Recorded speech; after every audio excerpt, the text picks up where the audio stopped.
by phone now. Congressman Tom Cole, a native of Moore, Oklahoma, represents that area.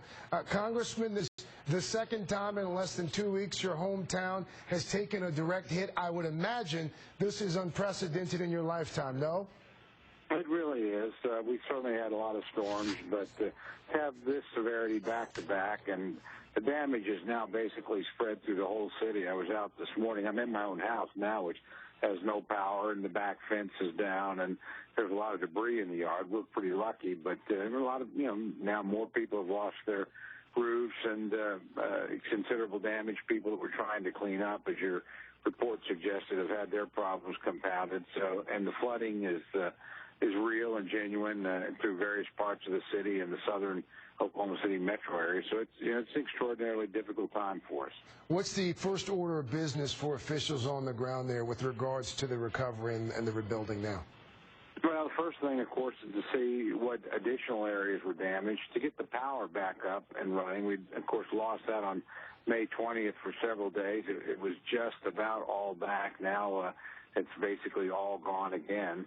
Try and get the phone lines working. They're all down, so there's these immediate problems.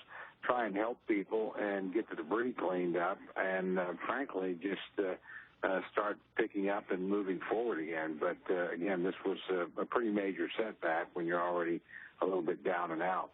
How worried are people in and around Moore, in and around Oklahoma City in general, that another one's coming, that this is somehow something that's going to become more of a regular occurrence there? Is there a real fear of that? Probably in a few quarters, not many. Again, we got excellent warning from the National Weather Service. They actually told us yesterday was going to be a very difficult day, and told us that a day or two ahead of time. Obviously, you never know exactly where you're going to get hit.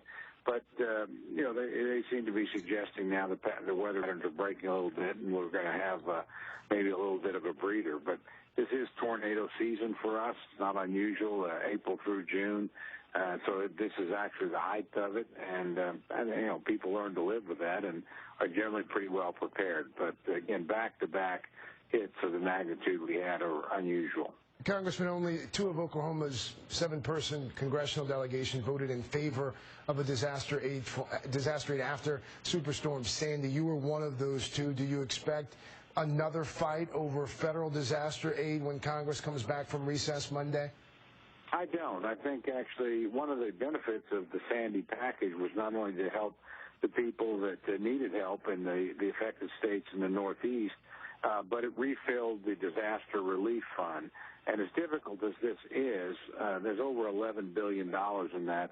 There ought to be enough to handle this. Now, again, we've got to get through the rest of the year on this, or we'll be confronting the same kind of situation that we had in Sandy, where we had set aside money for disaster relief. We'd actually done a pretty good job, but nobody set aside $60 or $70 billion.